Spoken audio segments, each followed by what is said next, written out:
প্রকাশ্যে এলো শাকিব খানের আপকামিং সিনেমার নাম, যেটার বাজেট এবং নায়িকার নাম শুনলে আপনি নিজেও অবাক হয়ে যাবেন।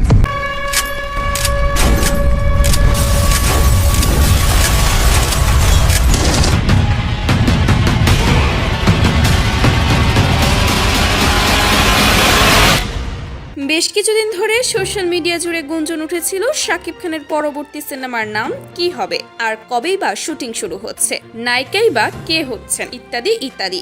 তবে এবার পরিচালক অফিসিয়ালি কোনো ঘোষণা না দিলেও সিনেমা সংশ্লিষ্টদের মাধ্যমে জানা যায় শাকিব খানের next cinema prince once upon time in Dhaka, যেটা পরিচালনা করবেন অর্ধ শতাধিক নাটক এবং বিজ্ঞাপন নির্মাতা আবু হায়াত মাহমুদ। এছাড়া বড় বড় গুঞ্জন রয়েছে শাকিব খানের নায়িকা হিসেবে পাকিস্তানের হানিয়া আমিরকে দেখা যেতে পারে, যা শুনে নেটিজেনরা বলছেন সিনেমার নাম যেহেতু প্রিন্স, তাই নায়িকা হিসেবে এমন কিউট সুন্দরীকেই খান সাহেবের সাথে বেশ ভালো মানাবে।